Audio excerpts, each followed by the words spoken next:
Hello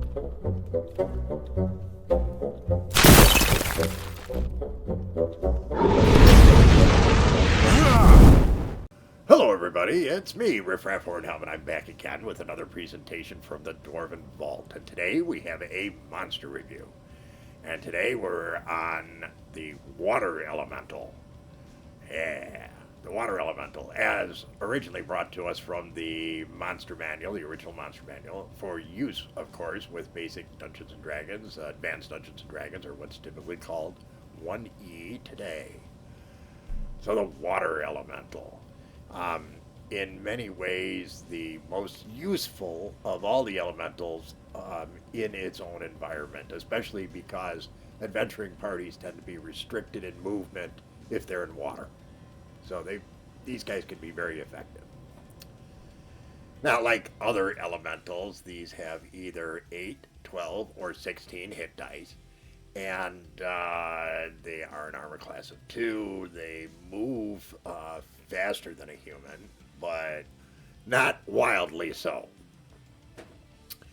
And of course, they do 3 to 24 points of damage, but they don't do very well against anything that's outside of water. So, for instance, if you have a character who is being attacked by one of these and is on the edge of a lake and it's raising up and attacking it, it's not doing so well. It has to reduce its damage by 1 point for each die of damage that it does. In water, of course, it does full damage. And it also has some additional abilities that are very, very helpful. It can like hoist a ship out of the water or stop a ship and grab it. And we're not talking small ships. It's like a ton per hit die or something on it. So I guess it could be up to a 160-ton vessel. That's pretty impressive. And of course, in water, it moves at full speed, but you generally don't unless you have some magical assistance. Or, I guess, also depending on the race that you are. So the water elemental can be a very, very effective creature, but once again, it's only really, really effective in its own environment. And of course, once again, it's a summoned creature. So vulnerability, well, go for the summoner. It cannot exist more than 60 feet away from water. So, of course, that's its biggest vulnerability, is if you can get out of the water and away from it, it can't do anything about it. But if it's on the water, you're pretty much at its mercy. Very effective creature.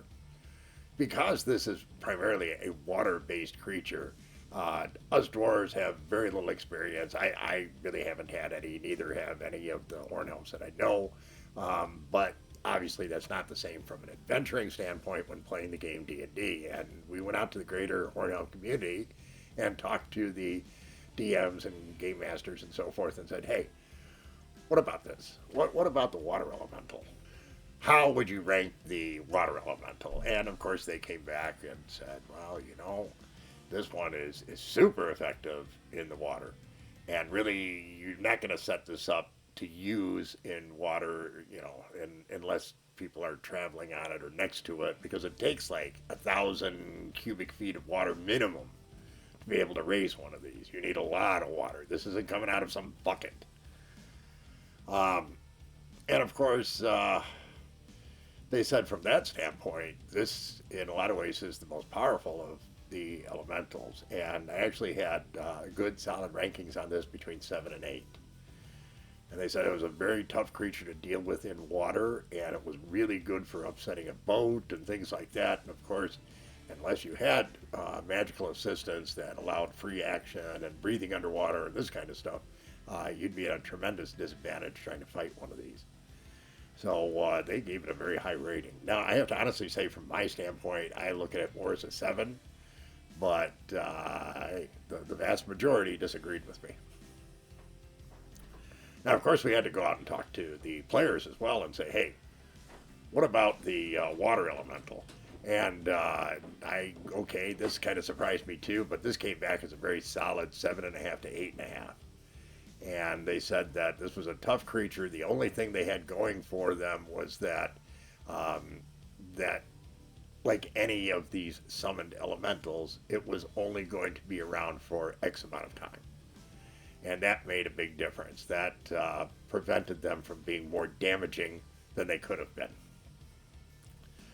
But otherwise, they said it was even more difficult to go after the summoner, because a lot of times if you were spilled into the water, maybe the summoner was on another ship or something like that, they were in a much better position, and the people who were trying to get to him were in a poor position to be able to attack him. That makes some sense, I guess. A tough creature. One, you definitely, the optimum on any elemental is to be able to distract the summoner. But failing that, well, don't travel with magic users. I don't know what to tell you on that side. I guess you're always going to be vulnerable. Tough creature, that's for sure. So, that, my friends, is the water elemental.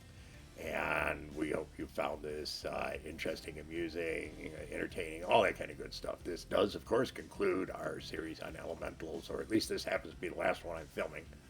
I don't know if it's going to come out in that order. But we hope you found it interesting. If you did, please be so kind as to leave us a like, consider subscribing if you haven't, share with your friends, leave us a comment. But by all means, come back and see us again real soon. We very much appreciate your kind support. Take care, everyone, and remember, dwarves rock!